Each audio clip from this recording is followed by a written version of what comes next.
बिस्मिल्लाहिर्रहमानिर्रहीम। अस्सलाम वालेकुम नाज़रीन, प्रोग्राम आप देख रहे हैं 7 से 8 सना हाशमी के साथ। मुझे उम्मीद है कि आप तमाम लोग खैरियत से होंगे। जाहिर है जब हम इस वक्त भी बात कर रहे हैं तो सारे ही हलकों में, सियासी हलकों में भी, और जाहिर है टेलीविजन स्क्रीन्स पर भी बात हो रही है अब पोस्ट बजट की। जब से कुछ देर पहले मेरा ख्याल है वफाकी वज़ीर ख़जाना ने एक मरतबा फिर तकरीर की और प्रेस कॉन्फ्रेंस की। उन्होंने बताया कि ये जो पूरा बजट है, उन्होंने एक मरतबा फिर इस बात को इंडोर्स किया कि ये अवाम दोस्त है और हमने कोशिश की है कि हम बहुत सारे सेक्टर को रिलीफ दे सके। अब मैं कल भी ये बात कह रही थी और आज भी मैं ये बात तवातुर से कहूँगी कि ज़रा हम उस हद तक फिगर्स को शायद उतनी अच्छी तरीके से रीड नहीं कर सकते। जो इकोनॉमी के एक्सपर्ट लोग हैं उनसे बात करना बहुत ज़रूरी है। क्यों?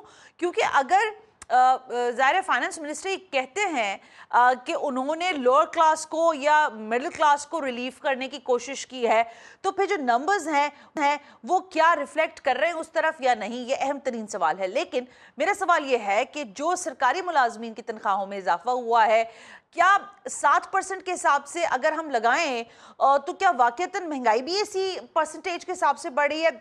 इसका जवाब मेरा तो ये ख्याल है कि ऐसा नहीं है। सालाना सतह पर भी देख लें और यौमिया सतह पर भी अगर आप देखें तो हर चीज़ का प्राइस हाइक ही हो रहा है। सो असल इशू जो है, क्या फाइनेंस मिनिस्ट्री उसको कैप्चर करने में कामयाब हुई है? और ये जो एक इस्तिलाह इस्तेमाल होती है कि जी IMF का बनाया गया बजट था, आपको दे दिया गया है, अब आपको पेट्रोलियम की मद में लेवी भी देनी है और उस लेवी से 1-2 रुपए नहीं, 6 अरब डॉलर जो है वो हुकूमत कमाएगी। और ये कहा यह जा रहा है, लिखा यह जा रहा है कि बराह रास्त अवाम की जेबों पर डाका होगा। मेहताब हैदर साहब, मैं तो इनको माहिर मईशत कहती हूँ, ज़ाहिर इकोनॉमी की पल्स को बहुत अच्छी तरह रीड आउट करते हैं और इन तबसरे और तज्जिए पेश करते हैं द न्यूज़ और दीगर अखबारात में अपने कॉलम्स के जरिए। मुझे ज्वाइन करने जा रहे हैं मेहताब हैदर। मेहताब साहब अस्सलाम वालेकुम sir, thank you very much for joining us. जी वालेकुम अस्सलाम जी। मेहताब साहब, इंडिकेटर्स पे तो ज़ाहिर है आप मुझसे बेहतर बात करेंगे, लेकिन जब मैं ये बात कह रही हूँ कि फाइनेंस मिनिस्ट्री बार बार इस चीज़ को हमें रिकॉल कराती है कि जी ये तो एक रिलीफ का बजट था, यानी 15% से कम करके 13% पर लिया है। वो कह रहे हैं GDP की ग्रोथ भी हम आपको देकर दे रहे हैं, फिर वो साथ साथ ये भी कह रहे हैं कि हमने गरीब आदमी को रिलीफ करने की कोशिश की है। और फिर सबसे इंपॉर्टेंट बात, जो टैक्स नेट को बढ़ाने की बात है, वो फिक्स टैक्स जो है उसको भी वो कह रहे हैं कि इसकी इंडोर्समेंट में हमारे साथ बिजनेस कम्युनिटी ने बड़ा हेल्पफुल ज़ाहिर पूरा उनका रहा टेन्योर जब तक वो इसको फाइनलाइज कर रहे थे। So what do you think कि क्या हुकूमत इस बारी जो अपने अहदाफ बना रही है उसको फुलफिल करने में कामयाब रहेगी या माजी की तरह सिफर बटा सन्नाटा? जी बिस्मिल्लाहिर्रहमानिर्रहीम। देखिए, बुनियादी तौर पर जो आपने बात की वो फंडामेंटल जो है वो बात है, क्योंकि वजह ये है कि मेरी और या आपकी इंटरप्रिटेशन पे इतराज़ किया जा सकता है या हमारे पॉइंट ऑफ व्यू से ज़रूरी नहीं है कि दूसरा भी इतफाक करे, लेकिन नंबर्स डोंट लाई। नंबर जो है वो झूठ नहीं बोलते। आप ये देखें कि जो आइंदा माली साल है उसके दौरान जो हुकूमत ने ग्रोथ का टारगेट रखा है वो 4% है। पाकिस्तान की जो पॉपुलेशन ग्रोथ है वो आप ज़हन में रखें कि 2.55% है, यानी तकरीबन कोई उससे 1.5% ऊपर जो है वो हमने ग्रोथ का टारगेट रखा है। दूसरा जो इम्पोर्टेंट तरीन इंडिकेटर है वो है CPI बेस्ड इन्फ्लेशन। उसका टारगेट जो हुकूमत ने रखा है वो 8.2% है।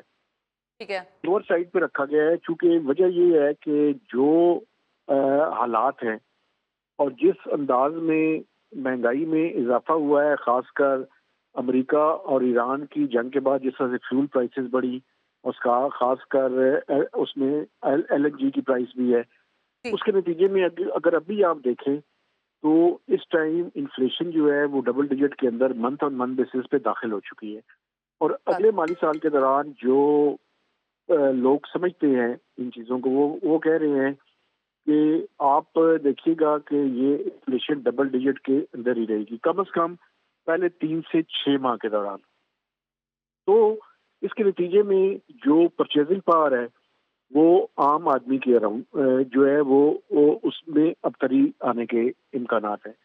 अच्छा, अब आप देखें जो रिलीफ का हुकूमत कह रही है, रिलीफ का एक तरफ तो उन्होंने जो पहले 2 स्लैब्स थे इनकम टैक्स के, जिसमें 50,000 रुपए से ऊपर जिस बंदे की इनकम थी और 12 लाख रुपए तक, यानी 50,000 से लेके 1 लाख रुपए तक, उसके जो टैक्स का रेट है उसको पहले 1% था, उसके अंदर कोई तब्दीली नहीं की गई। हालांकि मेरा ख्याल ये है कि जिस हद तक महंगाई बढ़ चुकी है, बड़ी ज्यादा जरूरत इस चीज की है कि जो बिल्कुल ही lower strata of the society है, यानी जो 50,000 रुपया महीना कमा रहा है, उसका ये 1% भी जस्टिफाई नहीं करता, बल्कि टैक्सेबल सीलिंग को 6 लाख रुपए से 12 लाख रुपए करने की जरूरत है। अच्छा, जी जो बंदा 1 लाख रुपया कमा रहा है, उसका जो टैक्स रेट है उसको भी तब्दील नहीं किया गया, और वो पिछले हाँ साल आपको याद होगा कि उस पे कोई 11%, पहले 15% था, उसको 11% ठीक किया बात गया। है। तो वो जो है उस पे भी बरकरार रखा गया। अच्छा, जो इंसेंटिव दिया गया है वो 2.2 मिलियन से लेके जो ऊपर लोग कमाते हैं, उनको, जो मिडिल इनकम लोग हैं, उनको हुकूमत ने बिल्कुल उनके टैक्स रेट में कमी की है, और ऑन एवरेज है वो तकरीबन 3 से 5% जो है वो कमी की गई है, और एक स्लैब में तो तकरीबन 6% की कमी की गई है, जो कि 4.1 जी मिलियन से ऊपर है। जी बिल्कुल दुरुस्त। ठीक है। अच्छा, BISP का जो है, बेनजीर इनकम सपोर्ट प्रोग्राम जो है, उसका एलोकेशन बढ़ाई गई है। उसमें कोई 844 अरब रुपए हुकूमत ने रखे हैं आइंदा माली ऐसे साल ही है, के लिए, और बिल्कुल ऐसे उसमें जो स्टाइपेंड है वो भी जो है वो बढ़ाने की इसमें तजवीज़ है कि उसको भी मेरे ख्याल में 1 जनवरी 2027 से उसका जो क्वार्टरली स्टाइपेंड है उसकी अमाउंट में भी इजाफा कर दिया जाएगा। तो ये जो है वो वहां तक तो इकदाम ठीक है। फिर सैलरी क्लास में जो इंक्रीज की गई है, जी में दो जो अडाक अलाउंसेस थे 2022 का और 25 का, उसको मर्ज करके ऊपर 7% जो है वो सरकारी मुलाजमीन की तनख्वाहों में इजाफा किया गया, और जो मिनिमम वेज है हाँ उसमें भी कोई 10% का इजाफा हुआ है। लेकिन उसमें प्रॉब्लम ये है कि उसकी इम्प्लीमेंटेशन जो है ना, वो एक बहुत बड़ा सवालिया निशान है, चूंकि इस्लामाबाद में बहुत सारे सरकारी, नीम सरकारी और प्राइवेट इदारे ऐसे हैं जहाँ पे मिनिमम वेज पे इम्प्लीमेंटेशन नहीं हो रही। तो हुकूमत की ये अच्छा भी जिम्मेदारी है ना कि अगर वो इम्प्लीमेंट कोई अनाउंसमेंट करते हैं तो उसको इम्प्लीमेंट भी करवाएं। एब्सोल्युटली। अच्छा मेहताब, एक चीज मैं आपसे ये पूछना चाह रही थी कि ज़रा आपने बहुत सारे इंडिकेटर्स का बताया कि हुकूमत ने ये परसेप्शन आया है सामने, इसको भी आप ज़रा इंडोर्स ही करेंगे कि प्रॉपर्टी की खरीदो फरोख्त को आसान बनाया है। एक तो ये चीज़ है, और क्या रियल एस्टेट सेक्टर के साथ साथ जो तामीरात के शोबे के हवाले से बात हुई है उसमें जितना रिलीफ दिया है, क्या आपको लगता है कि ये इकोनॉमी को स्ट्रेंथनाइज करने में एक इम्पोर्टेंट एलिमेंट साबित होगा? और दूसरा इसके साथ सवाल का जवाब दीजिएगा कि जब आप लेवी की बात कर रहे हैं, क्योंकि अब ये बात एक आम आदमी जानने की कोशिश में भी था और शायद किसी हद तक उसको समझ भी आ गई है कि पेट्रोल प्राइस पर 4 रुपया कम हो रहा है लेकिन लेवी आपकी सस्टेन कर रही है, या लेवी वहीं पर खड़ी है, या फिर वो बढ़ जाएगी जाहिर है अगर आपकी 6 रुपए अगले हफ्ते में अगर पेट्रोल का प्राइस बढ़ता है तो। सो क्या बेसिकली मैकेनिज्म कैसे खजाने को पूरा करने की कोशिश कर रही है हुकूमत? देखिए, प्रॉपर्टी का जहाँ तक आपने सवाल किया, प्रॉपर्टी का दो टैक्सेस जो है उनमें कमी की गई है। एक तो प्रॉपर्टी की सेल के ऊपर, और दूसरा क्या? परचेज के ऊपर। अंडर आर्टिकल जो है 236C और K, उसके जो स्लैब्स थे उनको भी खत्म कर दिया गया है। पहले 50 मिलियन तक का जो है वो एक स्लैब था, 50 मिलियन से ऊपर का जो उसका रेट था वो डिफरेंट था। जी सर। तो बुनियादी तौर पे जो सेलर और परचेजर दोनों हैं, ये दोनों टैक्सेस में खाता ख्वाह जो है वो कमी हुई है, लेकिन ये फाइलर्स के लिए कमी हुई है। नॉन फाइलर्स के लिए जो टैक्स रेट पहले से थे वो मौजूद हैं, लेकिन इससे डेफिनेटली जो रियल एस्टेट सेक्टर है उसमें पाकिस्तान के अंदर इन्वेस्टमेंट आएगी, और जब उसके अंदर इन्वेस्टमेंट आएगी तो कंस्ट्रक्शन सेक्टर को भी इससे फैसिलिटेट जो है होगा। वो बूस्ट मिलेगा। ठीक हो लेकिन गया। जो जो आपका दूसरा सवाल था कि दूसरा सवाल जरा दोहरा दीजिएगा। सर पेट्रोल के लेवी के ऊपर मैं पूछ रही थी कि वो जी। सस्टेन करेगी या तो ग्रो वो बढ़ेगी, लेकिन पेट्रोल प्राइस 4 रुपया 6 रुपया आगे पीछे होता रहेगा। मेहताब साहब, आपको मेरी आवाज आ रही है? ओके। मेहताब साहब को हम दोबारा कनेक्ट करने की कोशिश करते हैं, लेकिन इस वक्त मुझे ज्वाइन करने जा रही हैं साबिक रुकने कौमी रह चुकी हैं, GDA की कारकुन है, और सायरा बानो ज़ाहिर है अवाम की पल्स के ऊपर बड़ी अच्छी गुफ्तगू करती हैं। आज हमारे साथ कमिटेड थी, कुछ नागुज़ीर वजूहात के बिना पर नहीं आ पाई, लेकिन हमें टेलीफोन लाइन पर ज्वाइन करिए। Madam thank you very much. Saira, आपसे ज़ाहिर है सवाल अवामी ही है कि वफाकी बजट 2026-27 की तकरीर फाइनेंस मिनिस्टर की सुनी हो या ना सुनी हो, लेकिन आप क्या समझती हैं कि कितना बेहतर बजट साबित होने जा रहा है, क्योंकि हुकूमत ने एक मरतबा फिर ये तसल्ली दिलासा बहरहाल दिया है कि ये एक अवाम दोस्त बजट है। अस्सलाम वालेकुम सना। वालेकुम सलाम। आपने कहा कि ये कितना अवाम दोस्त बजट होने जा रहे हैं। जिनका दिल इस बात पर नहीं दुखा कि जंग किसी और मुल्क में थी मगर उसके असरात हम पे पड़े, और जितने इन्होंने झूठ बोले, और वो कहते हैं कि उसी टाइम पीरियड में कि जहाँ जंग थी वहां पर कुछ ऐसा महंगाई का तूफान नहीं आया, लेकिन हमारे यहाँ जो कि चीख चीख के बता रहे थे कि हमारे पास रिजर्वायर भी हैं और जी आबनाए हरमत से हमारा तेल भी नहीं रुका, लेकिन उन्होंने हमारी जेबों पर डाका डाल दिया, इन्होंने अपनी दिहाड़ी लगा ली। तो आप कैसे समझ सकती हैं कि ये जो बजट है ये अवाम दोस्त होगा? मुझे उसमें कोई अवाम दोस्त वाली बात बता दीजिए। अभी ये जो जिक्र आ रहा था, ये जो क्या कहते हैं इसको, इस सेक्टर में, तामीरात के सेक्टर में, और वो जी प्रॉपर्टी के उसमें, तो वो आजकल जो एक आम बंदा है अवाम, वो तो बेचारा अब अपने घर बनाने का ख्वाब देख भी नहीं सकता। पहले तो इंसान सोच लेता था, अब तो सोच से भी खौफ आता है कि जिस तरीके से महंगाई बढ़ रही है। तो ये बजट जिनके लिए है उनको मुबारक हो। और यहाँ पर प्रॉपर्टी की कीमतें बढ़ेंगी, फिर उनके ऊपर से टैक्स खत्म कर दिया, ये जाहिर है ये देखिए सायरा, हम रियलिटी की बात करते हैं ना। देखिए, आप इंपोर्ट एक हर चीज, मतलब मैं कल भी ये बात कर रही थी बजट ट्रांसमिशन में, आज भी ये बात कह रही हूँ, सुई से लेकर जहाज तक तो आप इंपोर्ट करते हैं। आपकी अपनी कोई प्रोडक्ट्स है नहीं। एक्सपोर्ट जोन में आपका जितना भी आप जोर लगा लें, आपकी एक्सपोर्ट नहीं बढ़ पा रही है। फिर आप एग्रीकल्चर की तरफ, आप मुझसे बेहतर जानती हैं, वहां से भी जो क्रॉप्स हैं वो भी आपको अब संभाला नहीं दे पा रही है, क्योंकि कल हम यहाँ ये डिबेट कर रहे थे कि आपने ज़रई ज़मीनों के ऊपर ज़्यादा से ज़्यादा चीनी की काश्त और गन्ने की काश्त कर दी है, फैक्ट्रीज उस हवाले से लग रही हैं, क्रशिंग हो रही है, लेकिन ज़रई ज़मीन जो है उसका इस्तेमाल उस तरह से नहीं हो रहा। सो फिर ज़ाहिर है, आप क्या समझती हैं, क्या ईरान के अंदर तो ये नहीं है ना, उनका तो तेल भी अपना है, वो काश्त भी अपनी सारी चीज़ें कर रहे हैं, तो हम तो बोरो कर रहे हैं ना बहुत सारी चीज़ें मुख्तलिफ मुल्कों से, तो हमें बात सही है। तो अगर वो चाहते तो जंग का बहाना बना के बहुत कुछ कर सकते थे। हमारे यहाँ भी कुछ चीज होती है और उसके बाद आपने देखा होगा कि जी वजीर आजम के फंड में पैसे डाल देंगे, वो कर दे। चले, ये तो लंबी बहस है। वो आप ये ज़राअत की बात कर रहे हैं, ज़राअत या किसान तो तबाह है, तबाह हाल है। जो आप कल जो डीएपी खाद की कीमत थी वो 17,500 थी। हालांकि इन खाद कंपनियों को 70% सब्सिडी मिलती है गैस पे। आपके मेरे पास गैस नहीं है, 3 माह से हम गैस को तरस गए हैं यहाँ कराची में, लेकिन इन खाद फैक्ट्रियों को मिलती है, उनको और सब्सिडी दिए और किसान तबाह हाल हुए।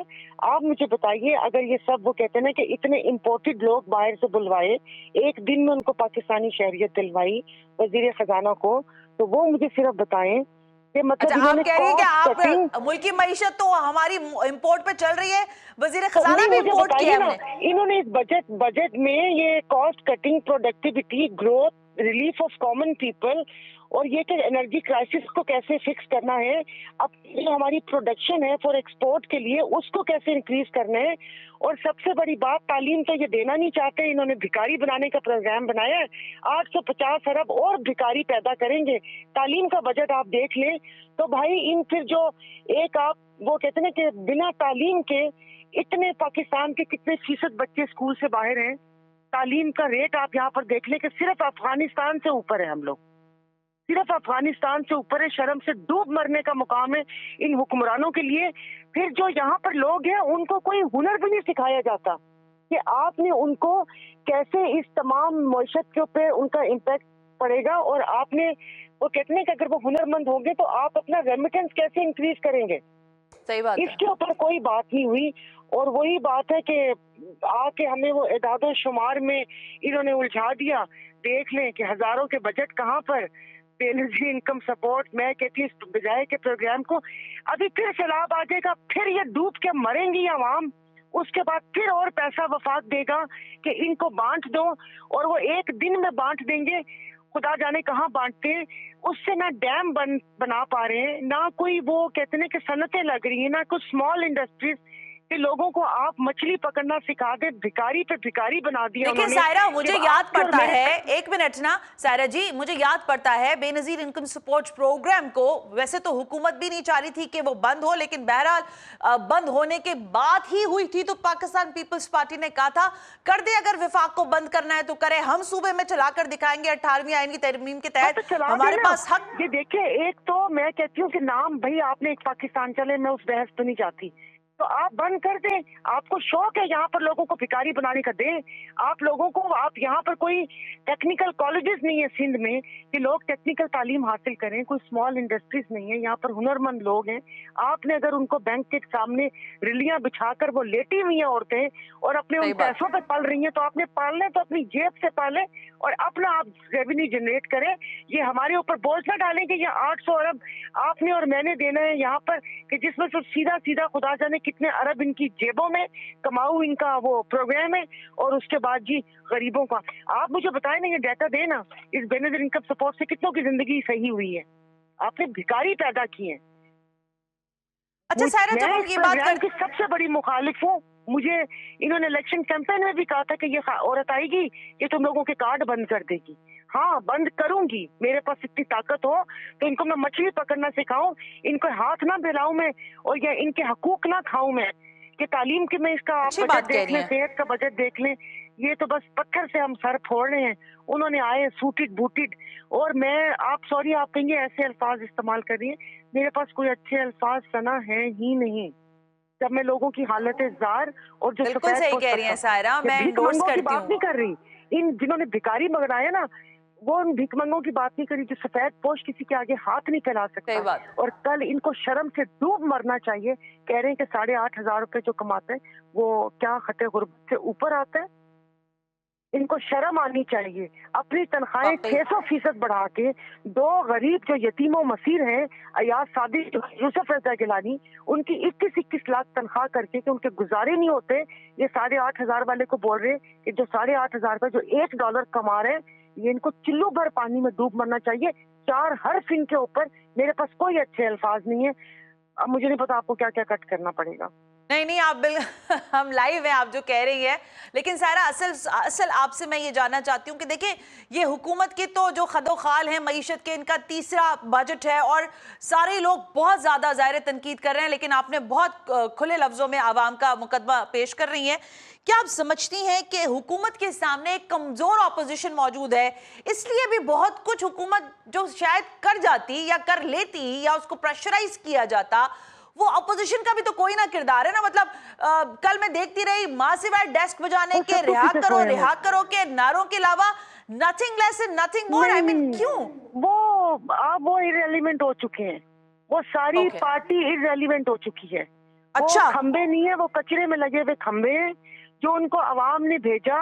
तो हम लोग अपने बानी तो दूर की बात, अवाम का मुकदमा ही लड़ लो। आपने उनके चेहरे की, मतलब अब मैं क्या बोलूं कि वो जो एक शैतानी सी मुस्कुराहट लेके और वो बैनर्स पकड़कर आ रहे थे, इन लोगों के मुंह में दही जमाकर बैठे हुए, अवाम की बात नहीं कर सकते। अब पेट्रोल पड़ा, पेट्रोल की लेवी पे बात नहीं, इन्होंने हमारे पे फिक्स चार्जेस लगा दिए, गैस इस मुल्क में नापैद, और भी वो कहते हैं कि हजारों मसाइल थे मगर ये खामोश है। अब वो कहते हैं कि इनको, अब मैं बार बार किसी पे क्या तनकीद करूं, हमारे सिंध में भी 2 नाम हैं जिसका वो कहते हैं कि खटिया खा रहे हैं। इनको भी लगता है एक तस्वीर चाहिए कि उस तस्वीर पे ना ये अवाम को अपनी कारकर्दगी दिखाएं, ना अवाम के लिए बोले, और उसके बाद ये कि इनका काम धंधा चलता रहे। तो अच्छा, लेकिन कल पीपल्स पार्टी ने सायरा, क्योंकि आप तो देखिए ऐवान की सियासत भी जानती हैं, ऐवान में रही हैं, तो हमें आपसे ज़्यादा अच्छा कोई मिला नहीं कि हम आपसे पूछें। कल पाकिस्तान पीपल्स पार्टी के चेयरमैन जो हैं वो थोड़ा खफा भी थे और उन्होंने थोड़ा हार्ड टाइम देने की कोशिश की मुस्लिम लीग नवाज को। उन्होंने कहा मैं ऐवान में ही नहीं आऊंगा, हमारे लोग आ जाएंगे। 5 मिनट का हार्ड टाइम, 40 मिनट में तो वो वापस ऐवान में आ गए थे। मैं समझी शायद वो नाराज होकर गए हैं कि ये जो पेट्रोलियम लेवी है इसको खत्म कर दिया जाए, ये जो IPPs है इसको खत्म कर दी जाए, और अगर हम सालसी का किरदार अदा कर रहे हैं तो अपने लिए कुछ मांगे, ईरान से पेट्रोल और गैस मांगे। तो वो पता चला कि वो ये तो बेनजीर इनकम सपोर्ट कार्ड और वो क्या कहते हैं गिलगित बल्तिस्तान के इलेक्शन। भाई गिलगित बल्तिस्तान के कल जो चेयरमैन साहब शिकवा कर रहे थे, आप चेहरा बदल दे, वो सारे शिकवे मेरे हैं। जो सिंध में हमारे साथ हुए वो हमारे शिकवे हैं। तो अच्छा कोई सिंध की आवाम बात की तो बात से कभी ये सारा नाराज एक मिनट होते ना, हैं? देखो मेरी बात सुनो। आप जानती हैं कि सारे लोग कहते हैं कि अगर हम इतने ही बुरे होते ना, पीपल्स पार्टी के जितने मिनिस्टर्स हैं, जितने, वो कह रहे हैं इतने ही बुरे होते ना तो गिलगित बल्तिस्तान में ये रिजल्ट ना आता जो आया है। और वो कह रहे हैं कि हम बना के आपको दिखाएंगे कराची जैसा गिलगित बल्तिस्तान को। कराची जैसा? आप खुदा खुदा करें क्या उनको ये लफ्ज ना बोले।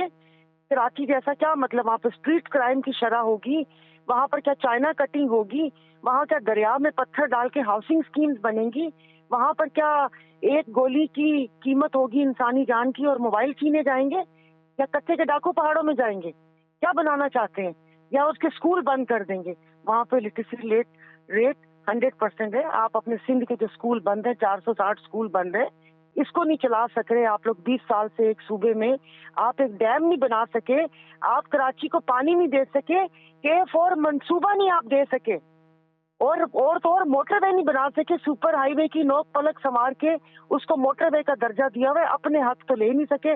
बस ये जो MNS के जो फंड आते हैं ना, उसमें कमी होनी चाहिए, ना बेनजीर इनकम सपोर्ट में कमी होनी चाहिए। सिंध इनके पास, बलोचिस्तान इनके पास, और जिस किस्म के इस मुल्क में इलेक्शन होते हैं, मैं कहती हूँ कि वो ये क्या कहते हैं, कोयलों के ऊपर भी खड़े होके बोलें कि साफ शफाफ है, तो मैं तो ना मानूंगी कि जिस किस्म की वहां पर ये भाव ताव होता है और सारा कुछ, मतलब जो कुछ आपने 8 फरवरी 2024 में देखा, उसके बाद के सब इंसान के बच्चे बन गए हैं, क्योंकि बड़ा वो हुआ वहां पर जो PTI के साथ हुआ। लोग नून को वोट देना नहीं चाहते, तो वो कुछ नाराज अरकान का वोट भी इनको पड़ा। बाकी इन अच्छा। वोट के मुझे बताएं, 24 हल्के हैं, उसका रिजल्ट आप दे रहे हैं 2 दिन बाद, और उसमें भी 5 खोल के बैठे हैं कि जी यहाँ पर क्या हो रहा है और क्या नहीं हो रहा। अच्छा सायरा, 24 देखिए हल्के में एक ये थोड़ा सा जाहिर है क्योंकि वक्त मेरे पास कम रह गया, आप तशनी रह जाएगी आपसे गुफ्तगू की, लेकिन मैं ये सवाल जरूर करके जाना चाहती हूँ। पाकिस्तान पीपल्स पार्टी पर कोई एक तनकीद नहीं करता, MQM पाकिस्तान खुली तनकीद करती है, जमात इस्लामी बहुत तनकीद करती है, आप जैसी नुमाइंदा जमात के लोग, GDA के लोग तनकीद करते हैं। पाकिस्तान पीपल्स पार्टी ने वाकईतन कोई कारकर्दगी नहीं दिखाई? कर दी। देखिए, आपने जो बाकी पार्टीज का नाम लिया है, MQM और जमात इस्लामी, इन दोनों को तो छोड़ दें, इनकी तो मैं बात ही नहीं करना चाहती। कराची की बर्बादी में ये दोनों पार्टीज का बराबर का हाथ है। MQM हर दफा साथ होती है, हर दफा साथ होती है, ईद के मार साले करते करते ये लोग साइड पर। तो जमात इस्लामी बेचारी को तो पता ही नहीं है कि वो किस तरफ खेल रही है। बाकी मैं वहां पर हल्का है, मेरा बहुत बड़ा हल्का है, 4 तहसील है, फिर उसके बाद हमारा सखर तक है, ज़ाहिर पीर साहब की पूरी जमायत का। तो हमारा वहां पर गांव गोठों लोगों में उठना बैठना आना जाना है। आपने कारकर्दगी मतलब 4 सड़कें यहाँ पर बनाई। शारा भुट्टो, थैंक यू कि आपने वो DHA और बैरिया को हमसे मिलाने के लिए इतना तरद्दुद किया। मैं बात कर रही हूँ बुनियादी सहूलतों की। सिंध का कोयला सिंध के काम नहीं आ रहा, सिंध की सांगड़ की गैस सांगड़ के काम नहीं आ रही, और क्या कहते हैं उसको, सिंध का पानी नहीं मिल रहा है। ये पानी का मुकदमा नहीं लड़ सकते। 4 हॉस्पिटल्स हैं, जाहिर है उसमें आप अदीब रिजवी साहब की भी, उनकी भी काबिश है, मुखैर हजरात की भी काबिश है, लेकिन जो DHQ और THQ उनकी हालत खराब है।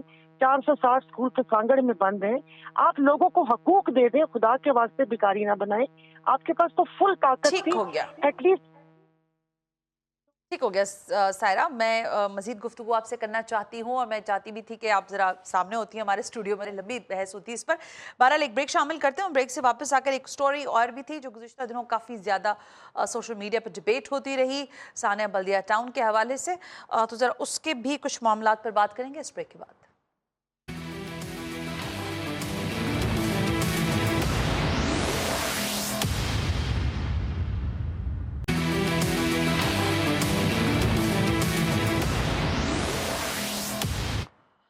वेलकम बैक नाज़रीन, हम ब्रेक पर थे और मैंने आपसे कहा कि ब्रेक से वापस आने के बाद एक और मामले पर बात करेंगे, सानिया बल्दिया केस, जो कि बहुत ही ज़्यादा जुबान ज़द आम था, और पॉलिटिकल प्रोग्राम्स हम जब भी करते थे हम इस केस के हवाले से ज़रूर बात करते थे, और जो ओपोनेंट पार्टीज़ हैं MQM की, वो बहरहाल बहुत ज़्यादा एम्फसाइजिंगली MQM को इस पर कटहरे में भी खड़ा करती थी। लेकिन सुप्रीम कोर्ट ऑफ पाकिस्तान की जानिब से गुज़िश्ता दिनों दिए जाने वाले फैसले के बाद सानिया बल्दिया केस में ये बात सामने आई कि उस वक्त जिन 2 अशखास और दीगर दायरे जमात के दीगर लोगों पर जिस तरह इल्ज़ामात लगे वो बेबुनियाद थे, रहमान भोला और जुबैर उर्फ चरिया, जो उनकी उर्फियत है, और उन दोनों को बरी कर दिया गया। लेकिन इस सब के बाद 2-3 ऐसे बुनियादी सवालात हैं जो हम चाहते हैं कि हम उठाएं। उस वक्त के जो सूबाई वजीर सनत व तिजारत थे रऊफ सिद्दीकी साहब, मुझे याद पड़ता है जब ये सानिया हुआ था तो उन्होंने अपना इस्तीफ़ा पेश किया था।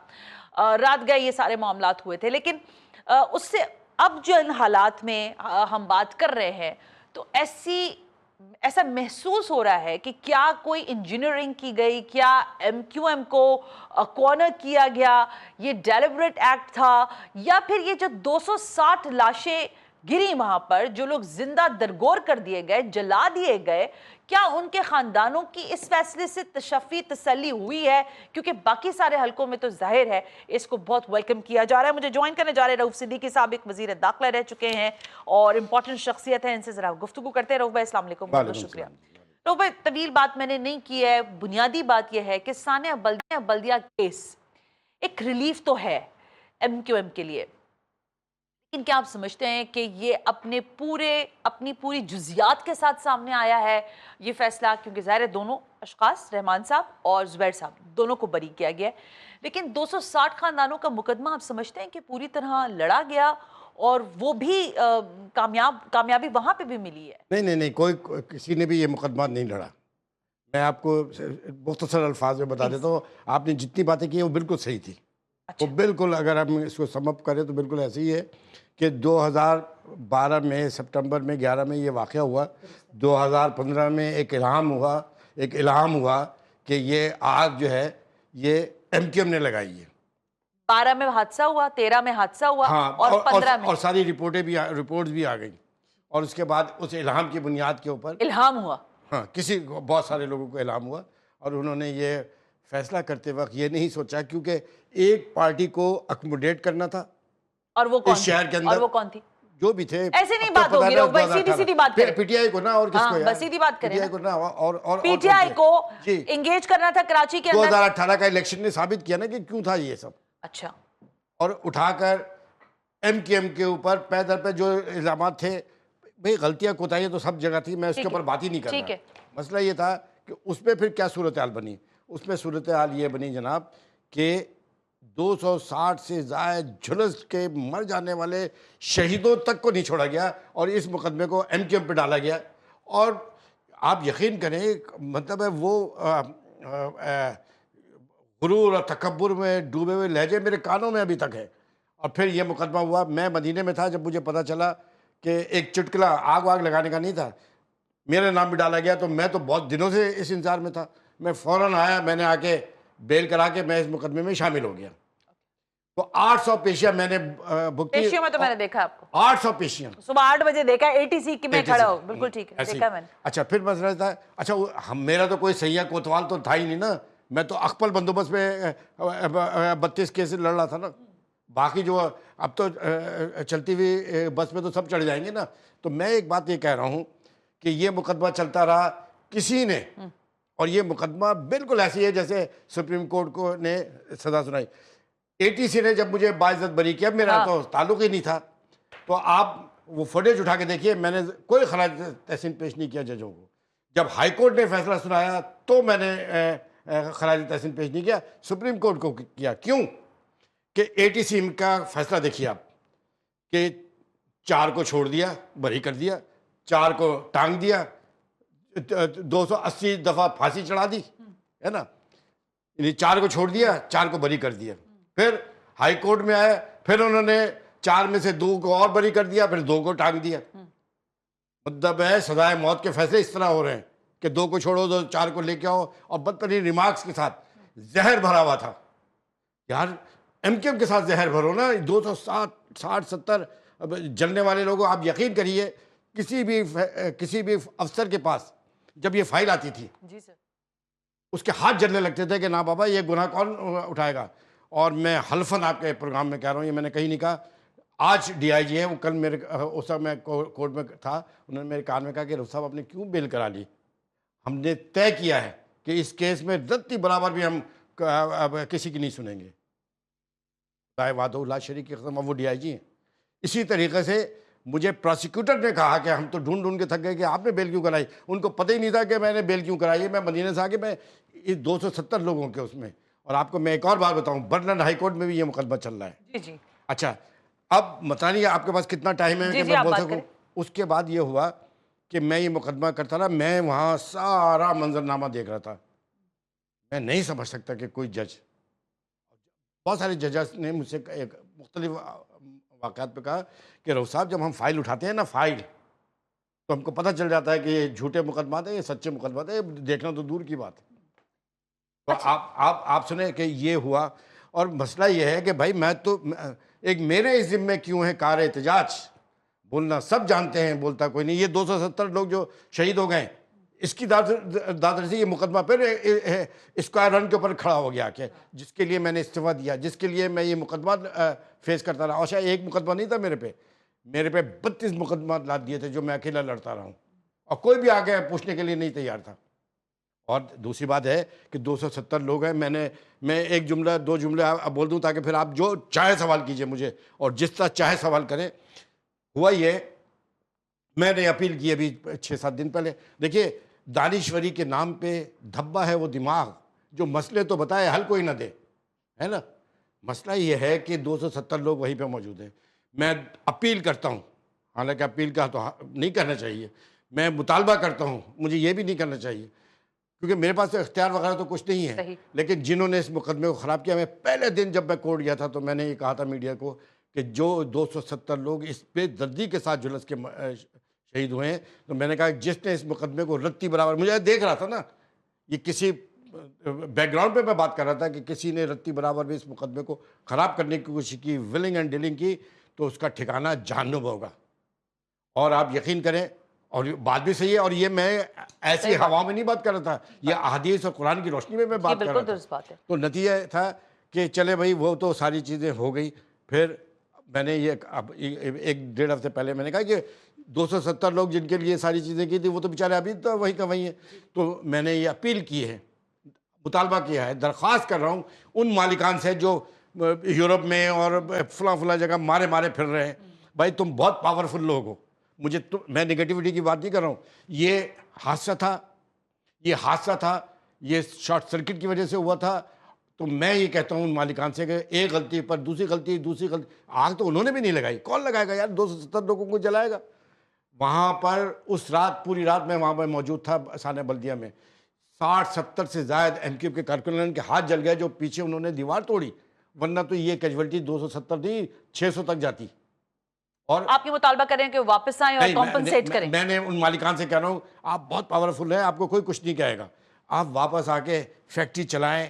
ان تمام لوگوں کو جن کے بچے مر گئے ان کو روزگار دیں. اپنی اولاد کو بھی کہیں کہ ساری زندگی تاعمر تم لوگ ان کی دلجوئی کرو، ان 270 لوگوں کے لواحقین کی، ورنہ نہ قبر تمہارے لیے ہوگی نہ آخرت تمہارے لیے ہوگی. اور ان افسران کو بھی میں کہوں گا کہ وہ بھی انفلوئنس استعمال کریں. اور اچھا دوسری بات، نواز شریف صاحب کو میں یہاں سے اپیل کرتا ہوں. جب یہ ثانیہ ہوا تھا نا، میں تو وہیں تھا نا، میں وزیر صنعت تھا. میں نے جب استعفیٰ دیا ہے تو نواز شریف صاحب نے وعدہ کیا. اچھا اس وقت تو سب پاٹے خان بنے ہوئے تھے. آپ نے کٹ پتلی کا تماشا دیکھا ہے کبھی؟ کٹ پتلی کا ایک بڑا مشہور کردار ہوتا تھا پاٹے خان. اچھا یہ بہت ساری جگہ پہ پاٹے خان ہیں. تو اس وقت سب آ کے کہتے تھے کہ ہم 5 لاکھ روپے دیں گے. تو میں نے مطالبہ کیا تھا کہ سب لوگ، سندھ گورنمنٹ جب استعفیٰ دیا تھا، سندھ گورنمنٹ وفاقی حکومت 5-5 لاکھ دے اور مالکان 5-5 لاکھ دے. میں نے کہا چلو 15-15 لاکھ تو ملے غریب لوگ. تو نواز شریف نے وہاں آ کے بانگی دوہل اعلان کیا، وہ میڈیا اٹھائے کہ فی کس 5 لاکھ روپے میں دوں گا. وہ بھائی وہ نہیں ملے. وہ تو اب ان سے پوچھے نا، مطلب ساری باتیں میں ہی بتاؤں؟ آپ اپنے کیمرہ مینوں کو بولیں جا کے دیکھیں، جس نے وعدہ کیا ہے وہ سب فوٹیج نکالیں، صوبائی گورنمنٹ سے پوچھے کہ 5-5 لاکھ روپے. اور آپ کو ایک ستم ظریفی کی بات بتاؤں، جب یہ مقدمہ چل رہا تھا نا، وہاں جب پیشے چل رہی تھی تو میں سب کچھ سن رہا تھا. میں بھنبھناہٹ تو ساری آ رہی تھی، کوئی تیار نہیں ہو رہا تھا اس پہ ہاتھ ڈالنے کے لیے. کون اپنی خبریں خراب کرے گا، اپنی اولاد کی خبریں. وہاں پہ ایک بات میرے سامنے آئی جو میں آج آپ کے شو میں کہتا ہوں. وہاں پہ یہ بات ہوئی، میں نے کہا یار ان کے کمپنسیشن کا کیا ہے؟ انہوں نے کہا بہت سارے لوگ ایسے ہیں جن کے ڈی این اے میچ نہیں کر رہے ہیں. آپ گفتگو کا انداز تو دیکھیے کم وقت، ڈی این اے نہیں مل رہا، اس لیے وہ کمپنسیشن بھی نہیں ملا. Clearance میں. کمپنسیشن تو پورا بھی نہیں ملا ابھی. آپ کو پتہ ہے وہ پیسہ واللہ عالم, یہ میں وہ بات بتا رہا ہوں جو میں نے سنی ہے. یہ ڈالا گیا ہے بینک میں, اس کا جو انٹرسٹ آ رہا ہے وہ بٹ رہا ہے ان کو. تو دوسری بات پتہ ہے انہوں نے جب ڈی این اے کی بات کی, میرے نیچے سے لے کر یہاں تک میں نے بولا یار میں اور یہ وکیل صاحب فرما رہے ہیں, تو میں نے کہا یار بات سنو, ڈی این اے باپ کا نہیں ہوگا ماں کا تو ہوگا. یہ جو ڈی این اے کا بہانہ کرا کے یہ کچھ افسران ہیں جو پیسہ کمانے کے چکر میں. تو بی بی آپ کریں نا, دیکھیے کل آخرت میں آپ سے پوچھا جائے گا سنا کہ آپ کو ہم نے زبان دی, گفتگو دی, علم دیا, اتنا بڑا میڈیا دیا جس کہ آپ بیٹھ کے پوری دنیا سے مخاطب ہوتی ہیں, کبھی اللہ کے واسطے بھی کام کیا. آپ تو سیاستدانوں کو اور ان لوگوں کو بلا کے بات کر رہی ہیں نا, یہ سارے پاٹے خان اس وقت برسر اقتدار ہے. اور میں ایک حدیث سنا کے اپنی بات کو وائنڈ اپ کروں گا, پھر آپ سوال کرتے رہیے. آپ صلی اللہ علیہ وسلم نے فرمایا کہ زمانے آخر میں قوم کے بدترین لوگ تمہارے حکمران بنیں گے. حکمران سے مراد یہ, میں شہباز شریف کو کرٹیسائز نہیں کر رہا ہوں, میں ان جنرلی بات کر رہا ہوں. دیکھیے یہ 200 سال ابھی پریس کانفرنس میں نے سنا ہے کہ پریس کانفرنس کی ہے ان لواحقین نے. آپ خدا کے واسطے اپنا کیمرہ لے کے جائیے, ان سے بات کیجیے اور نڈر ہو کے بات کیجیے, اور آ کے اپنے ٹی وی چینلز کے, ہو سکتا ہے ان کی کوئی دادرسی ہو جائے. اور میں ان کے اور ان کو میں کہہ رہا ہوں, میں ان کی شکل بھی دیکھنا نہیں چاہتا مالکان کی, جس طرح ہوا ہے. وہ آگ نہیں لگائی لیکن بھاگے گئے نا وہ وہاں یہاں سے. تو میں کہہ رہا ہوں کہ اگر آپ کو کوئی اور خطرہ ہے, کوئی کچھ ہے, تو آپ مجھے بتائیے, میں آپ کو ایئرپورٹ سے بھی لوں گا اور وہاں پہ بھی لے کے آؤں گا. میں آپ کے رات دن کام کروں گا کہ آپ ان لوگوں کے لیے کچھ کر سکیں. ایک بریک شامل کر رہی ہوں میں, گفتگو کر رہے ہیں رؤوف صدیقی صاحب, اور ذرا کنٹینیو کرتے ہیں اس بریک کے بعد.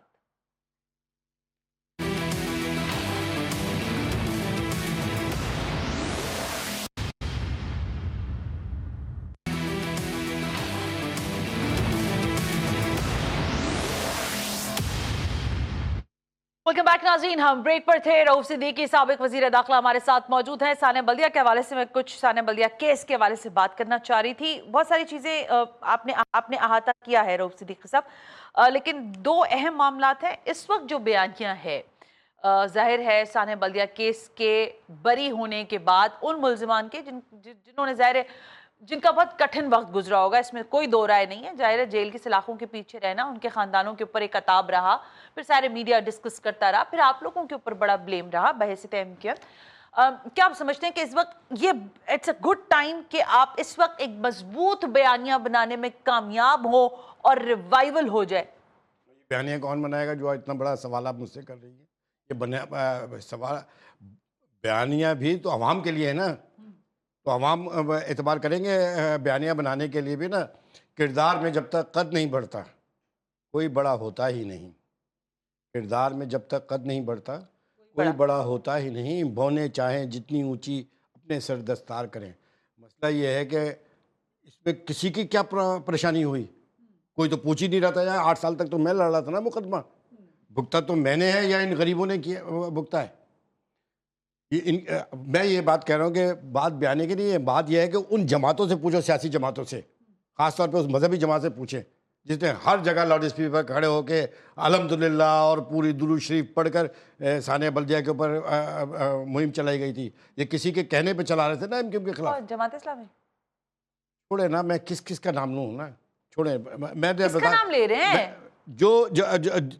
جو یہاں پہ بینیفیشری رہے آگے بعد میں PTI والے نا, سبھی, PTI بھی, جماعت اسلامی بھی, پیس پارٹی بھی. اچھا دیکھیں یہ ایک کیس آپ نے خود بھی اپنی گفتگو میں کہا کہ ظاہر سب کچھ اچھا نہیں تھا MKM میں, اسی لیے بہت ساری چیزوں کی مخالفت اور چیزیں خراب ہوئی. لیکن اس کیس کے بری کر دینے کے بعد, معاملات طے ہونے کے بعد, یہ تو نہیں ہو سکتا نا کہ MKM بالکل ہی کلین ہو گئی اور اس کے اوپر کوئی الزامات ہی نہیں تھے. آپ یہ سمجھتے ہیں کہ ابھی بھی MKM کو اپنے آپ کو ڈیفینڈ کرنے میں مشکلات کا سامنا؟ نہیں, تو اب مجھے بتائیے جو باقی سیاسی جماعتیں جن کے لیے آپ بات کر رہی ہیں, MKM کو چھوڑیے یار, یہ تو بہت خراب لوگ ہیں. MKM تو بائی برتھ ہی خراب ہے, شیطانیت قسم کے. یہ جو باقی بیٹھے ہوئے ہیں یہ گنگن آئے ہوئے, یہ جو سیاسی جماعتیں جو حکمران بیٹھے ہوئے یہ گنگن آئے ہوئے لوگ ہیں. ان سے زیادہ کوئی شفاق لوگ آج تک حکمرانی میں آگے بیٹھے.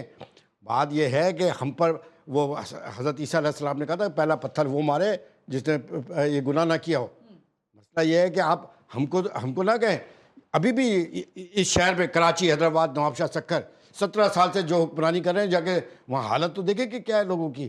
لیکن میں پھر آپ کو کم ٹو دا پوائنٹ، کیونکہ ساری باتیں اسی جگہ آ کے بیٹھتی ہیں. ایم کیو ایم کا جب عروج آتا ہے تو اسٹیبلشمنٹ کی تعاون کے ساتھ آتا ہے. اگر مسلم لیگ یا جتنے بھی ہیں یہ بڑے بڑے چیمپئن جو آپ بولے نا، بڑے انقلابی ہیں، یہ سب اسٹیبلشمنٹ کے ساتھ چلنے سے پاپولر ہوتے ہیں، اور جب اسٹیبلشمنٹ پیچھے ہاتھ ہٹا دیتی ہے تو یہ نیچے گرے ہوئے پڑے ہوتے ہیں. لیکن یہ کوئی، میں اس کو برے لفظ میں نہیں کہہ رہا ہوں، دنیا میں مسٹر یہ جو بولو شاہ ہے ٹرمپ، یہ بھی بغیر اسٹیبلشمنٹ کے نہیں چلتے. دنیا کی یعنی ڈیپ اسٹیٹ سب جگہ کام کرتی ہے. دنیا میں ڈیپ اسٹیٹ نہیں، دنیا میں آج تک جتنی بھی حکمرانی ہے، بادشاہت رہی ہے، یا ہماری حکومتیں رہی ہیں اسلامی، دیکھیے اسٹیبلشمنٹ کے بغیر تو آپ ایک چھوٹا سا جلوس بھی نہیں نکال سکتے. آپ ان کو کیا اینٹی اسٹیبلشمنٹ سمجھتے ہیں؟ یہ جب جلوس نکالتے ہیں تو یہ میں وزیر داخلہ بھی رہا ہوں نا، مجھ سے بات کرتے وقت بھائی میں ان کے جلوس کو مینیج کرتا تھا، جب تک ان کا وقتوں کے جلوس ختم نہیں ہو جاتے تھے میں جاگتا رہتا تھا. تو مجھے معلوم ہے. اور جہاں تک ایم کیو ایم یا ایم کیو ایم کے بانی اور قائد ہیں، وہ کب اسٹیبلشمنٹ کے خلاف رہے؟ کبھی بھی وہ اسٹیبلشمنٹ کے خلاف نہیں رہے. وہ پاکستان کی حدود کے اندر، ایک بات سنیں، پاکستان کی حدود کے اندر جو خرابیاں ہیں، جو ظلم و ستم ہے نیشنل لیول پہ، اس کو ٹھیک کرنے کی ایک جدوجہد ہے جو ایم کیو ایم کر رہی ہے. وہ کبھی آپ مجھے بتائیں نا کہ ایم کیو ایم کے جو دور گزرے، جو تعمیراتی کام یہاں پر ہوئے، وہ ایم کیو ایم ہی نے تو کیے. لیکن پھر اگر آپ اس کا کریڈٹ لیتے ہیں نا روف بھائی، دیکھیں بات کڑوی ہو جاتی ہے. نہیں کڑوی نہیں، آپ بولیے جتنا زہر ہے وہ بولیے. نہیں میں تو زہر کیا ہی بولنا ہے، میں نے تو شہر میں رہنا بھی ہے اور میں رہی بھی ہوں، اور ہم نے دیکھے بھی ہیں حالات. اگر ہم یہ کریڈٹ لے رہے ہیں کہ انڈر پاسز ہم نے بنائے، بریجز ہم نے بنائے، پانی کے معاملات کے یہ تو چھوٹے ہیں، یہ تو چھوٹے معاملات ہیں جو آپ بتا رہی ہیں، سب بنائے. یہ لاکھوں کروڑوں لوگوں کا روزانہ کا ڈے ٹو ڈے بنیادوں پہ جو معاملات ہوتے تھے، وہ میں آپ کی کسی بات سے ڈینائی نہیں کرتی. اس کی وجہ یہ ہے کہ میں یہ سمجھتی ہوں کہ 2007 اور 8 کے اندر جو بلدیاتی نظام اس شہر کو ملا تھا، اس نے پاکستان کی نہیں بلکہ اس شہر کی حیت تبدیل کر دی تھی، اور بہت امپورٹنٹ رول تھا اس کا. آپ پازیٹیو بول رہی ہیں، اچھا بول رہی ہیں یا برا بول رہی ہیں؟ نہیں اچھا بول رہی ہوں اچھا بھائی. تو پھر سنیں، ایک منٹ یہی رک کے بولیے، میں آپ کی بات کر. او بھائی 2007 اور 8 اور 2088 وغیرہ میں جو بلدیاتی نظام چل رہا تھا نا، اس کی ڈرائیونگ فورس کون تھی؟ یہ دو نام تھوڑی ہیں. پوری ایم کیو لگی ہوئی تھی اس کی تعمیر میں.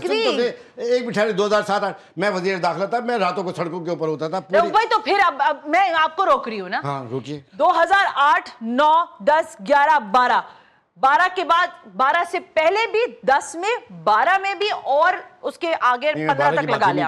اب آپ میری بات سن لیں. 12 کے بعد 15 کے بعد کیا ہوئی؟ میں تیسرے میئر کی تو بات ہی نہیں کر رہا ہوں. میری بات سنیں. اس شہر میں ٹارگٹ کلنگ بھی پھر ایم کیو ایم کے اوپر، اس کا بھی آپ نا کریڈٹ لیں نا. اگر آپ یہ کہہ رہے ہیں نا کہ بھائی یہ سارا کریڈٹ میرا ہے، تو پھر یہ بھی کریڈٹ لیں کہ بھتہ بھی آپ لوگوں کے نام پہ چلتا تھا، پھر آپ ہی لوگوں کے نام سے ڈرایا دھمکایا جاتا تھا. ایک سیکٹر انچارج کی اب تو 10-12 سال سے ایم کیو ایم نہیں ہے نا. اب کون بھتے لے رہا ہے، کون اغوا برائے تاوان میں لے کے جا رہا ہے؟ وہ تو ساری پولیٹیکل پارٹیز آ کے کہتی ہیں شہر میں دیکھیں امن و امان پاکستان پیپلز پارٹی کلیم کرتی ہے. یہ امن و امان ہے، اچھا ہے. وہ تو یہی کہتے ہیں. وہ بھائی کہنے کی بات نہیں ہے، بات عوام سے پوچھی جا کے عوام کی کیا صورتحال ہے. کراچی، حیدرآباد، نوابشاہ، سکھر، میرپور خاص، نہیں یہ جتنے بھی چائے خانے کھلے ہوئے نا، سنیں ذرا دیکھیں نا یار، بھی پریکٹیکل. جتنے بھی چائے خانے کھل گئے نا، ہمارے وقت میں تو اتنے چائے خانے نہیں تھے جتنے چائے خانے ڈبل ٹیبل اب ہر گلی میں، ہر محلے میں بن گئے. اور آپ دیکھیں پورا شہر کا نوجوان نوابشاہ میں، حیدرآباد سے رات کے 3-3 4 بجے تک ماسٹرز وہ وہاں پہ بیٹھے ہوئے ہیں. بھائی اب اگر ہم پرانی بات کریں نا، میں پھر اب ثانیہ بلدیہ پہ فوراً آتی ہوں. لیاری گینگ وار سے لڑنا ہے تو پھر شہر سے یہاں بڑے لڑکے جاتے تھے، بڑے لڑکے پھر وہ پتہ چلتا تھا لیاری کے بڑے لڑکے کراچی لیاقت آباد میں آ کے انہوں نے اندھا دھند فائرنگ کر دیا اور 4 لڑکا مر گیا اور اگلے دن پورا شہر بند ہو گیا. اب تو کنڈیشن وہ نہیں ہے نا روح بھائی. یہ پھر ان لوگوں کو بلا کے پوچھیے جو اس کے چودھری ہے نا پارٹی کے اندر، ان کو بلائیے. مجھ سے تو آپ اسی ٹاپک پہ بات کریں، کیونکہ میں تو آپ وزیر داخلہ رہے ہیں نا. ہاں تو میرے وقت میں سنیں، آپ اسٹیٹسٹک نکالیے. ہمارا ایک وزیر داخلہ فلاپ ہوا، پارٹی نے چینج کیا. دوسرا فلاپ ہوا، اس کو چینج کیا. تیسرا میں تھا. میرے وقت میں ہائی وے کرائم 0 کے اوپر تھا. یہ جو آپ کچے کا علاقہ تھا نا 600 اسکوائر کلومیٹر کا، وہ میں وزیر داخلہ مجھے تھا، وہ والی اسٹوری پتا ہے. ٹھیک ہے نا. اور اس کے بعد ہائی وے کرائم 0 کے اوپر ہو گیا، ورنہ شہر آگ کا گولہ بنا ہوا تھا. اور یہ سارے کرمنل آج ہائی پتہ وے ہے کا کرائم 0 ہو گیا تھا، لیکن شہر کا انٹرنل کرائم 0 پہ نہیں تھا نا. بینکنگ کرائم 0 کے اوپر تھا. میرے دور میں آپ اسٹیٹسٹک نکالیے 6000 بڑے کرمنلز پکڑ کے بند کیے. اچھا روح بھائی، ایک کیونکہ میں ثانیہ بلدیہ کی طرف ہی آنا چاہتی ہوں. میں بہت زیادہ ظاہر ہے بہت چیزیں ہیں، بہت سوالات ہیں. مجھے یہ بتائیں، مجھے یہ بتا دیں ثانیہ بلدیہ کیس جب آپ بھگت رہے تھے اس وقت کہیں کوئی ایسا موڑ آیا کہ ججز کے درمیان اور آپ کے درمیان کوئی مکالمہ ہوا ہو، یا آپ نے کہا ہو، یا آپ کو کہا گیا ہو، کوئی آفر کی گئی ہو کہ یہ کر لیجئے تو پھر یہ معاملات آپ کے، کیونکہ آپ کہہ رہے ہیں نا بغیر اسٹیبلشمنٹ کے تو پتہ بھی نہیں ہل سکتا، چیزیں بھی نہیں ٹھیک ہو سکتی، تو آپ کی طرف کسی نے ناکنگ کی؟ میں تو کسی کی بھی بات نہیں کر رہا، مجھے کسی جج نے بھی نہیں کہا نہ کسی نے. میں تو آپ کو وہ ایک بات بتا رہا ہوں کہ اسٹیبلشمنٹ کے اوپر جو بات ہوتی ہے نا کہ ایم کیو ایم خدا نخواستہ اسٹیبلشمنٹ کے خلاف ہے. ایم کیو ایم اسٹیبلشمنٹ کے خلاف نہیں ہے. دیکھیے جو بات غلط ہے وہ غلط ہے نا. مسئلہ یہ ہے کہ میں یہ بھی نہیں کہہ رہا، میں تو کسی پہ الزام نہیں لگا رہا ہوں. مجھے تو یہ دکھ کھایا جا رہا ہے کہ میں نے اتنی ساری چیزیں گھس کے کی 260 لوگوں کی، کیونکہ میں نے اپنی آنکھوں سے مرتے ہوئے دیکھا ہے نا. مطلب ہے میں صرف یہ کہہ رہا ہوں. آج کل آپ کون سی ایم کیو ایم میں؟ بھائی میری بات سنیں، میں نے اپنی سیاست ایم کیو ایم سے شروع کی تھی اور ایم کیو ایم میں ہوں. ایم کیو ایم تو چل رہی ہے، آپ کہیں نہیں آپ، میں ہوں ایم کیو ایم میں. اور دوسری بات سن لیجئے میری بات، اور جو ایم کیو ایم میں نہیں تھے نا ان کا بوریا بستر بند کر کے پھر ایم کیو ایم میں لایا گیا، کیونکہ آگے پیچھے سے کہیں کسی کی کوئی اوبلائج ہی نہیں ہونا تھا نا. تو مطلب ہے کہ ایم کیو ایم ہی سب کی رہے گی، جو خاموش بیٹھے ہوئے ہیں وہ بھی، جو نہیں بیٹھے ہیں وہ بھی. لیکن قطع نظر اس بات سے پرفارم کریں لوگوں کے لیے، باخدا پرفارم کریں گے لوگوں کے لیے. رؤوف صدیقی کو آپ سب سے آگے دیکھیں گے، مجھے کچھ چاہیے بھی نہیں یار. میں بیوقوف ہوں، یہ 4 منسٹر کر تو رہے پرفارم، دیکھیں نا کہ پرفارمنس تو ہے. چلیں ٹھیک ہے، پھر آپ ان کو 28ویں آئینی ترمیم لے کر آ رہے ہیں شہر کا. ہاں 27ویں رہے ہیں، اور کراچی بچاؤ بھی چل رہا ہے. پہلے اپنے آپ کو تو بچا لیں، پھر کراچی بچائیں گے. اچھا کراچی بچا لیا انہوں نے. ہاں یہ وہ میں نے بتایا تو نا، کٹ پتلی کے تماشے میں ایک ہوتا ہے پاٹے خان. مطلب ہے کہ کراچی بچ گیا، فرض کیجیے جو کہ نہیں کراچی، اس کے بعد حیدرآباد کو نہیں بچانا ہے، نواب شاہ سکھر میر پرخاص لڑکانے کو نہیں بچانا ہے. ایک ایک کر کے محاذ کھولیں گے نا، سارے کھولیں بھائی گے. میں کہہ رہا ہوں کہ جب یہ محاذ کھولیں گے، محاذ سے مراد یہ جنگ و جدل نہیں ہے. کچھ عقل بھی تو ہوتی ہے نا، کچھ دماغ بھی تو استعمال کرنا ہوتا ہے نا. کریں، آگے بڑھیں اور کریں. اگر میں ان کے ساتھ ہر میٹنگ میں رہوں، اور آج بھی آپ کہہ رہے ہیں کہ اگر بہتر کام کریں گے تو آپ ان کے سب سے آگے، اگر پرفارم کریں گے. یہ جو ہے نا یہ لپا ڈگی یار ہم تھوڑی برداشت کر سکتے ہیں. کرنا پڑے گا، لوگوں کے لیے کام کریں. میں وہ کروں گا، لیکن ان تمام چیزوں میں آپ یقین جانیں میں کسی سے بھی ناراض نہیں ہوں. ٹھیک ہے. میں ایک وہ پتہ نہیں شعر اگر صحیح تھا یاد ہے کہ ایک یہی تو فن سیکھا ہے جس سے ملیے اسے خفا کیجیے. اور جون صاحب پوچھ گئے مسئلہ یہ باخدا میں کسی سے ناراض نہیں، باخدا میں کسی کے خلاف نہیں. لیکن آپ کو لگتا ہے کہ یہ سب چیزیں بہتر ہو سکتی ہیں؟ نہیں ہونی چاہیے. بہتر کچھ بھی نہیں ہے. لیکن آپ کو تک 28ویں ترمیم آ رہی ہے. اچھا 28ویں لیاقت آباد کے اندر جو بیچاری بچی مر گئی ہے، اس 28ویں ترمیم کو اس کا کیا ہوگا؟ یہ 260 لوگ جو بیچارے جل گئے، 28ویں کیا 78ویں ترمیم بھی لے آئے. یار آپ دیکھیں کہ جب اقتدار ایسے لوگوں کے پاس ہوگا، آپ کا کیا خیال ہے 18 سال میں کیا ہوا؟ لو بھائی میرے دل تو چاہتا ہے آپ لوگوں سے بہت لمبی گفتگو کروں، لیکن یہ سارے یہی لوگ ہیں نا، اور کہاں سے کیا آسمان سے فرشتے اتار کے لائیں؟ کہاں سے لائیں لوگ؟ اچھا اب ذرا رکیے. آپ نے ایک دفعہ بہت پہلے بھی کسی نے سوال کیا تھا اینکر نے، جب اس زمانے میں پیس پارٹی کے ساتھ آ رہے تھے، ہم جا رہے تھے، تو اس کا تو مذاق بنایا گیا تھا کہ رات کو جاتے تھے تو صبح رحمان ملک آ جاتا تھا، تو فلاں جاتا تھا تو آ جاتا. تو میں نے کہا بھائی یہی تو ڈیموکریسی تھی کہ ہم ان کے ساتھ ہوتے تھے ملک کی بہتری کے لیے، اور جب ہم دیکھتے تھے کہ مطالبات نہیں مانے جا رہے ہم حکومت سے باہر آ جاتے تھے. ٹھیک ہو گیا رؤوف صدیقی، وقت اتنا ہی تھا، لیکن تشنگی رہ گئی ہے. میں ضرور انشاءاللہ آئندہ آپ کو بہت بہت شکریہ آپ کی آمد کا. آخری 2 شعر جی ضرور عطا. یہ ثانیہ بلدیہ پہ نا کہ یہ فیصلہ ہوا ہے کہ مجرم نہیں تھے ہم. یہ فیصلہ ہوا ہے کہ مجرم نہیں تھے ہم، اب بے گناہیوں کا صلہ دیجیے ہمیں. یہ فیصلہ ہوا ہے کہ مجرم نہیں تھے ہم، اب بے گناہیوں کا صلہ دیجیے ہمیں. رحم و کرم نہیں ہمیں انصاف چاہیے، رحم و کرم نہیں ہمیں انصاف چاہیے. کچھ اور فیصلے بھی سنا دیجیے ہمیں. اللہ حافظ، بہت شکریہ آپ کا. سب کچھ آپ کی مرضی سے نہیں ہوگا. بہت شکریہ روف صدیقی صاحب. جو شعر آپ نے ہم تک پہنچایا ہے اس میں آپ کی خواہش بھی نظر آ رہی ہے اور مجھے نہیں پتا کہ وہ آپ کی امیدیں بر آئیں گی یا نہیں آئیں گی, لیکن آپ کی آمد کا بے حد شکریہ. پروگرام کا فیڈ بیک ضرور دیجیے گا. ثنا ہاشمی کو اجازت دیجیے. اللہ حافظ.